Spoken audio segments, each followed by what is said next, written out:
புகழனைக்கும் அல்லாஹ் ஒருவனுக்கே உரித்தாகட்டுமாக.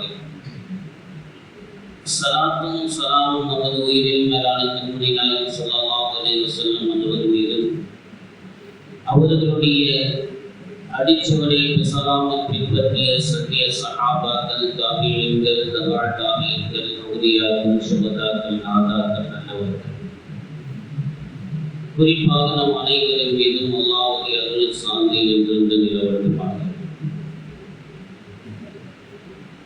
அன்பிற்குரிய பெருமக்களே, அல்லாஹ் நல்லடியார்களே,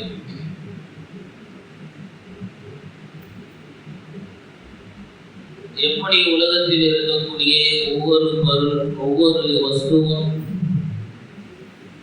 அது பழையதாக ஆகிவிடுகின்றதோ,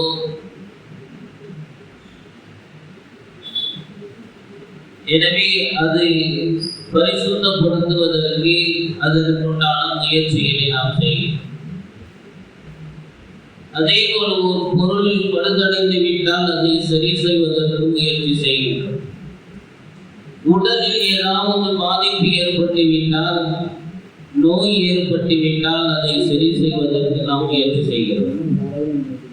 இது உலகத்தில் யதார்த்தமாக நாம் பார்க்கக்கூடிய காரியங்கள். ஒருத்தருக்கு ஏதாவது உடல்நிலை பாதிக்கப்படுகின்ற பொழுது அதற்குண்டான சிகிச்சையை தேடி மனிதன் செல்கின்றார். அப்போ அந்த மருத்துவரை நாடுகின்றார், மருத்துவருடைய மருந்துகளை எல்லாம் உட்கொள்கின்றார். உடம்பில் ஏற்படக்கூடிய அந்த நோயில் இருந்து விடுபடுவதற்கு முழு முயற்சியும் செய்கின்றார்.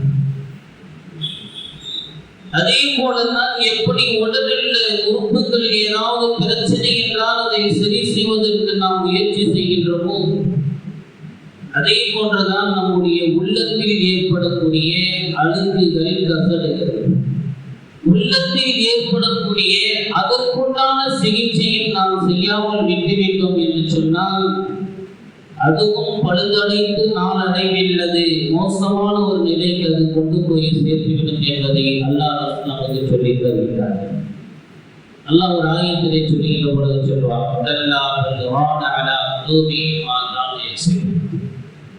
அவர்களுடைய உள்ளங்களில் எப்படி ஆகிவிட்டது என்று சொன்னால்,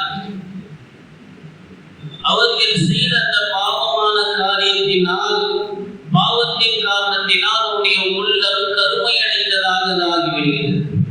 ஹதீஸிலே பெருமானார் ஸல்லல்லாஹு அலைஹி வஸல்லம் அவர்கள் சொல்லுவார்கள், ஒரு மனிதன் ஒரு பாவம் செய்கின்ற பொழுது அவனுடைய உள்ளத்திலே ஒரு கரும்புள்ளி விடுகின்றது. மீண்டும் இன்னொரு பாவம் செய்கின்ற பொழுது மீண்டும் விடுகின்றது.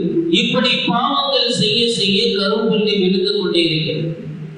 என்னைக்காவது நாம் அந்த உள்ளத்தை சுத்தம் செய்யணும் யாராவது நினைத்து பார்த்ததில்லை? எனவே அந்த உள்ளத்தை சுத்தம் செய்தால்தான் நம்முடைய ஈமான் சரியானதாக இருக்கும். ஏனென்று சொன்னால் ஈமானுக்கு உள்ளம் மிக அவசியமானது. ஒரு மனிதன் லா இலாஹ இல்லல்லாஹ் என்று வெளிப்படையாக சொல்லுகின்றான், உள்ளத்தால் அவன் உறுதி கொள்ளவில்லை என்று சொன்னால் அதனால் எந்த பிரயோஜனம் இல்லை. அல்ஹம்து சூராவை ஒரு மனிதன் ஓதுகின்றான், ஆனால் லா இலாஹ இல்லல்லாஹ்வுடைய இந்த உறுதிப்பாடு உள்ளே இல்லை என்று சொன்னால் அதனால் எந்த பிரயோஜனம் இல்லை. மாற்றார்கள் எல்லாம் ஓதுகின்றார்கள், மாற்றார்கள் எல்லாம் சலாம் சொல்லுகின்றார்கள், மாற்றார்கள் எல்லாம் பிஸ்மில்லா சொல்லுகின்றார்கள். ஏதாவது பிரயோஜனம் இருக்கிறதா என்று சொன்னால் எந்த பிரயோஜனம் இல்லை. காரணம் அல் ஈமான் தஸ்தீக்கும் பில் கல்பி வ இக்ராரும் பில் லிசான்.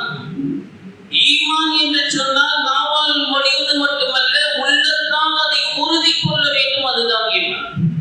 எனவே உள்ளத்தால் உறுதி கொள்ள வேண்டும் என்று சொன்னால் அதற்கு கல்வி உள்ளம் இருக்கிறது. ஈமானுக்கு அஸ்திவாரமாக முதன்மையாக இருக்கிறது அந்த உள்ளம் என்பதை நாம் விளங்கிக் கொள்ள வேண்டும்.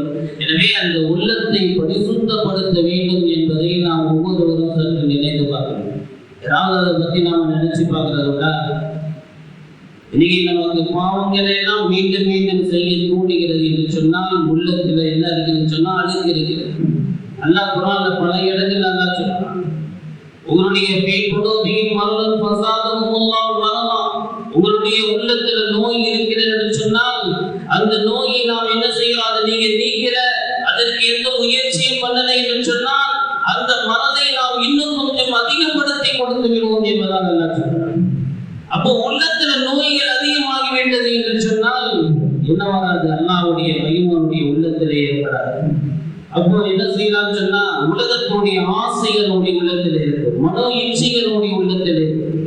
எனவே இது மாதிரியான காரியங்கள் நம்முடைய உள்ளத்தில் நிரம்பி இருக்கவே தவிர அல்லாஹ்வுடைய சிந்தனை, அல்லாஹ்வுடைய திக்ர், அல்லாஹ்வுடைய இந்த இறையச்சல் இதையெல்லாம் உள்ளத்தில் இருந்தது வெளியாகிவிடும் என்பதை அன்பிற்குரிய பெருமக்களே, அதற்கு நாம் என்ன செய்ய வேண்டும் என்று சொன்னால், பெருமானார் ஸல்லல்லாஹு அலைஹி வஸல்லம் காலத்திலே சஹாபாக்கள் கேட்கிறார்கள், யா ரசூலல்லாஹ், ரசூலுல்லாஹி ஸல்லல்லாஹு அலைஹி வஸல்லம் முதல்ல ஒரு வார்த்தை சொல்றாங்க, ஜதீது ஈமானக்கும், உங்களுடைய ஈமானை நீங்கள் புதுப்பித்துக் கொள்ளுங்கள் அப்படின்னு சொல்றாங்க. அதை சொல்ல என்னுடைய ஈமானை எப்படி நாம புதுப்பிக்கிறது? இன்னைக்கு நாம என்ன செய்யறோம் சொன்னா, நமக்கு ஏதாவது ரீசார்ஜ் ஆயிடுச்சுன்னா நாம என்ன செய்யறோம், ரீசார்ஜ் பேட்டரி ஆயிடுச்சுன்னா பேட்டரி போட்டு சார்ஜ் போட்டுக்கிறோம். அப்போ நம்ம என்ன செய்யறோம் சொன்னா ரீசார்ஜ் பண்ணிக்கிட்டே இருக்கோம். அப்போ உங்களுடைய ஈமான் நீங்கள் எப்படி ரீசார்ஜ் பண்ண வேண்டும், எப்படி நீங்கள் புதுப்பிக்க வேண்டும்? சஹாபாக்கள் கேட்கிறார்கள், கைப்பன் நஜ்ஜித் ஈமானனா யா ரசூலல்லாஹ், ரசூலுல்லாஹ் என்னுடைய ஈமானை நாங்கள் எப்படி புதுப்பிக்கிறது யா ரசூலல்லாஹ் அப்படின்னு கேட்கும் பொழுது ரசூலுல்லாஹி ஸல்லல்லாஹு அலைஹி வஸல்லம் சொன்னார்கள், பிகௌலி லா இலாஹ இல்லல்லாஹ், லா இலாஹ ஃபக்ஸிரு பிகௌலி லா இலாஹ இல்லல்லாஹ், லா இலாஹ இல்லல்லாஹ்வை அதிகமாக நீங்கள் சொல்வதன் மூலமாக உங்களுடைய ஈமானை புதுப்பித்துக் கொள்ளுங்கள் என்பதாக பெருமானார் ஸல்லல்லாஹு அலைஹி வஸல்லம் சொன்னார்கள். அப்ப இந்த ஈமான், லா இலாஹ இல்லல்லாஹ்ன்ற கலிமா நம்முடைய ஈமானை புதுப்பிக்கின்றது, நம்முடைய உள்ளத்தை பரிசுத்தப்படுத்துகின்றது. அதனால்தான் அந்த கலிமாவிற்கு பேரை கலிமா தொய்யிபா என்பதாக சொல்வார். நீங்க பல பேர்கள் என்ன சொன்னா நிக்காவுல சொல்றாங்க, அதோட முடிஞ்சு போயிருக்கு. அதற்கு பின்னால் அந்த கலிமாவை ஒழிவதற்குண்டான வாய்ப்புகள் பல பேர் கிடைக்காமலே போகின்றது. அப்போ ரசூலுல்லாஹி ஸல்லல்லாஹு அலைஹி வஸல்லம் இதை நீங்கள் அதிகமாக ஓதிக்கொண்டே இருங்கள், உங்களுடைய ஈமான் பரிசுத்தமாய் கொண்டே இருக்கும், உங்களுடைய உள்ளம் பரிசுத்தமாய் கொண்டே இருக்கும். கலிமா தய்யிபா அது உங்களை பரிசுத்தப்படுத்தும், உங்களை நறுமணப்படுத்தும், உங்களை உயர்மிக்கதாக உருவாக்கும் என்பதாக பெருமானார் ஸல்லல்லாஹு அலைஹி வஸல்லம் சொன்னார்கள். எனவே அந்த கலிமா தய்யிபாவை அதிகமாக நாம் ஓத வேண்டும் நம்முடைய வாழ்க்கையில். அப்பொழுதுதான் நம்முடைய உள்ளம் அது ரூஹானியத்தை ஏற்படுத்தும், நம்முடைய உள்ளம் அது பரிசுத்தம் அடைய வேண்டும் என்று சொன்னால் கலிமா தய்யிபா. அல்லாஹ் ஒரு ஆயத்திலே சொல்வார், وَضَرَبَ اللَّهُ مَثَلًا كَلِمَةً طَيِّبَةً أَصْلُهَا فِي السَّمَاءِ تُؤْتِي أُكُلَهَا كُلَّ حِينٍ بِإِذْنِ رَبِّهَا. அந்த ஆயத்தில் அல்லாஹ் ரப்பல் ஆலமீன் சொல்கின்றது, ஒரு கலிமாவை உதாரணமாக அல்லாஹ் சொல்லுவான். அது எப்படிப்பட்ட கலிமா என்று சொன்னால், அதனுடைய அசல் ஆணிவேர் பூமியில் இருக்கின்றது, அதனுடைய கிளைகள் வானவரை உயர்ந்து கொண்டிருக்கிறது, அதனுடைய பலன்கள் ஒவ்வொரு நேரமும் ஒரு மனிதனுக்கு கிடைத்துக் கொண்டே இருக்கிறது என்பதாக அல்லாஹ் ஒரு உதாரணத்தை சொல்வான் அல்லவா. அது கலிமத்தன் தய்யிபா, அது கலிமத்தன் தய்யிபா, நறுமணமிக்க ஒரு கலிமா என்பதற்கு உதாரணம் அல்லாஹ் சொல்லுவான். எனவே அது லா இலாஹ இல்லல்லாஹ், லா இலாஹ இல்லல்லாஹ் என்ற கலிமா உங்களை உயர்வுமிக்கதாக, அல்லாஹ்வோடு இணைக்கக்கூடியதாக, வானத்திலோடு அல்லாஹ்வோடு ரப்போடு இணைக்கக்கூடியதாக, ஒவ்வொரு நேரமும் உங்களுக்கு பயன் வரக்கூடியதாக இருக்கக்கூடிய ஒரு கலிமா அது லா இலாஹ இல்லல்லாஹ். இந்த லா இலாஹ இல்லல்லாஹ் என்ற கலிமா பெருமானார் ஸல்லல்லாஹு அலைஹி வஸல்லம் சொன்னாங்க, உங்களுடைய கவலை இருக்கிறதா, கலிமா லா இலாஹ இல்லல்லாஹ் என்ற கலிமா ஓதுகிறது, கவலைகள் தானாக உங்களை விட்டு உடனே ஓடிக்கொண்டே இருக்கும். உங்களுக்கு பிரச்சனைகள் இருக்கிறதா, இந்த கலிமாவை சொல்லிக் கொண்டே இருக்கிற பிரச்சனைகள் தேர்ந்து போகும். இதை விட சிறந்த கலிமா ரப்பல் லா இலாஹ இல்லல்லாஹ். ரசூலுல்லாஹி ஸல்லல்லாஹு அலைஹி வஸல்லம் சொல்கிறார்கள், ஒரு தடவை மூஸா அலைஹிஸ்ஸலாம் அவர்கள் அல்லாஹ்விடத்திலே கேட்கிறார்கள், யா ரப்பி அல்லிம்னி கலிமத்தன் வாஹிதா, யா அல்லாஹ் எனக்கு ஒரு கலிமாவை எனக்கு சொல்லிக் கொடு என்று மூஸா அலைஹிஸ்ஸலாம் அவர்கள் சொல்லுகின்ற அல்லாஹ்விடத்திலே கேட்கின்ற பொழுது, அப்பொழுது அல்லாஹ் சொன்னான், மூஸாவே லா இலாஹ இல்லல்லாஹ் என்ற கலிமாவை ஓது. அப்போ மூஸா அலைஹிஸ்ஸலாம் அவர்கள் மீண்டும் அல்லாஹ்விடத்திலே கேட்கிறார்கள், யா அல்லாஹ் இந்த கலிமா தான் எல்லாமே ஓதுறாங்க, இந்த கலிமா எல்லோருமே ஓதி கொண்டிருக்கிறார், எனக்கு என்று குறிப்பாக யா அல்லாஹ் ஒரு கலிமாவை கொடு என்று மூஸா அலைஹிஸ்ஸலாம் அவர்கள் அல்லாஹ்விடத்திலே கேட்கின்ற பொழுது, அப்பொழுது அல்லாஹ் சொல்வார், மூஸாவே, யா மூஸா, இந்த லா இலாஹ இல்லல்லாஹ் என்ற கலிமாவை ஒரு தட்டிலும் வானம் பூமி, 7 வானம் 7 பூமியை சுருட்டி இன்னொரு தட்டில் வைத்தாலும் கூட லா இலாஹ இல்லல்லாஹ் அந்த கலிமாவுடைய தத்துவம் தன்னுடைய கணம் கீழே இருக்கும் என்பதாக, கணத்தால் கீழே தாழ்ந்து இருக்கும் என்பதாக அல்லாஹ் ரப்பல் ஆலமீன் சொல்வார்.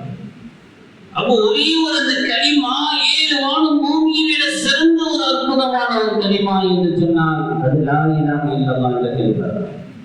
அந்த கலிமாவுடைய தாற்பயம், அந்த கலிமாவை விளங்க வேண்டும், கலிமாவை ஓத வேண்டும், நம்முடைய கலிமாவுடைய வாழ்க்கையாக இருக்க வேண்டும், அது இறுதி மூச்சியாக இருக்க வேண்டும் என்று பெருமானார் ஸல்லல்லாஹு அலைஹி வஸல்லம் சொல்கிறார். யாருடைய வார்த்தை கலிமத்து லா இலாஹ இல்லல்லாஹ் தஹலல் ஜன்னah, யாருடைய வார்த்தையுடைய கடைசி வார்த்தை லா இலாஹ இல்லல்லாஹ் இருக்குமோ அவர் சொர்க்கத்திற்குள்ளே நுழைவார் என்பதாக பெருமானார் ஸல்லல்லாஹு அலைஹி வஸல்லம். அந்த கலிமா நம்முடைய வாழ்க்கையுடைய கடைசி நேரத்தை வர்ண சொன்னா, அப்ப நம்ம வாழ்க்கையில ஒவ்வொரு நேரத்திலும் ஓதிக்கிட்டே இருக்கும். ஒவ்வொரு நேரத்துல கலிமாவை சொல்ல சொல்லதான் கடைசி இறுதி நேரத்தில் அந்த கலிமா ஏற்படும். வாழ்நாள் ஃபுல்லா கலிமாவே சொல்லாம திடீர்னு ஒரு சக்கராத்துல போய் கலிமா சொன்னா கலிமா வராது. கலிமா சொல்லி கொடுத்தாலும் அவரால் சொல்ல முடியாது. அப்ப அல்லாஹ் கொடுக்கக்கூடிய அந்த பாக்கியம், நற்பாக்கியம், அந்த நசீப், மிகப்பெரிய அந்த நசீபை கிடைக்க வேண்டும் என்று சொன்னார். நம்முடைய வாழ்நாளிலே அந்த கலிமாவை நிறைய முறை அதை நாம் சொல்லிக் கொண்டே இருக்க வேண்டும். லா இலாஹ இல்லல்லாஹ், லா இலாஹ இல்லல்லாஹ் என்று ஒவ்வொரு நாளும் அதை நாம் சொல்லிக் கொண்டே இருந்தோம் என்று சொன்னால் அன்பிற்குரிய பெருமக்களே, அது நம்முடைய வாழ்க்கையினுடைய இறுதி மூச்சிற்கு அது வெற்றியாக அமையும் என்பதாக அல்லாஹ் ரசூல் நமக்கு வழிகாட்டுகின்றார்கள். எனவே அந்த கலிமாவை ஒவ்வொரு நாளும் ஓதிக்கொண்டே சொல்லுவாங்க. இப்லீஸ் சொல்லுவாங்க, இந்த உம்மத்தை நான் பாவங்களை கொண்டு வழிகெடுத்துக் கொண்டே இருக்கிறேன். ஆனால் அந்த உம்மத்தில் உள்ளவர்கள் சில பேர்கள் என்ன செய்யலாம் தெரியுமா? அந்த பாவத்திற்கு அவர்கள் லா இலாஹ இல்லல்லாஹ் என்ற கலிமாவை கொண்டு என்னை அவர்கள் என்னை அவர்கள் அழித்து விடுகின்றார்கள். நான் மக்களை அழிக்கின்றேன், அவர்களுடைய பாவங்களின் காரணமாக அவர்களை நான் அழித்து விடுகின்றேன், பாவம் செஞ்சு அவர்களுக்கு அழிவை நான் ஏற்படுத்துகின்றேன். ஆனால் அந்த மக்கள் என்ன செய்யறார் தெரியுமா? லா இலாஹ இல்லல்லாஹ் என்று சொல்லி அவர்கள் என்னை அழிக்கின்றார்கள், இஸ்திக்பாரை சொல்லி அவர்கள் என்னை அழிக்கின்றார்கள் என்பதாக இப்லீஸ் சொல்லுவான். எனவே பெருமானார் ஸல்லல்லாஹு சொல்கின்றார்கள், எனவே நீங்கள் லா இலாஹ இல்லல்லாஹை அதிகமாக ஓதுங்கள், இஸ்திக்பாரை அதிகமாக செய்யுங்கள், உங்களுடைய பாவங்களை ஒன்றும் இல்லாமல் அது அழித்து விடுகின்றது, உங்களுடைய உள்ளத்தை பரிசுத்தமாக்கி விடுகின்றது. எப்பொழுது இந்த கலிமாவை விடுகின்றீர்களோ, திக்ரை விடுகின்றீர்களோ, அல்லாஹ் சொல்கின்றான்,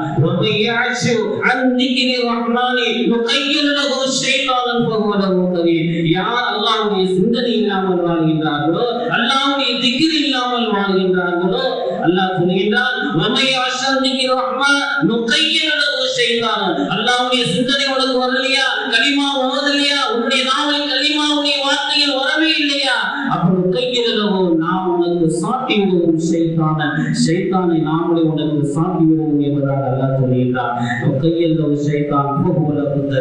அந்த ஷைத்தான் நமக்கு நெருக்கமானவனாக, நண்பனாக அவன் ஆகிவிடுகிறான் என்பதாக அல்லாஹ் குர்ஆனிலே பதிவு செய்கிறார். எனவே நாம் கலிமாவில் ஓதாமல் விட்டுவிட்டோம் என்று சொன்னால் ஷைத்தானுக்கு நெருக்கமாக ஆகிவிடுவார், ஷைத்தானுடைய செயல்பாடுகள் நம்முடைய உள்ளத்திலே முடிவந்துவிடும் என்பதை அல்லாஹ் நமக்கு வலியுறுத்துகின்றார்கள். எனவே நாம் அந்த கலிமாவை ஓதி அல்லாஹ்வுடைய நெருக்கத்தை, அல்லாஹ்வுடைய அருளை பெறக்கூடியவர்களாக நாம் உலகத்தில் நாம் ஆக வேண்டும், ஆக்கிரத்தில் உயர்ந்த அந்தஸ்தை பெற வேண்டும்.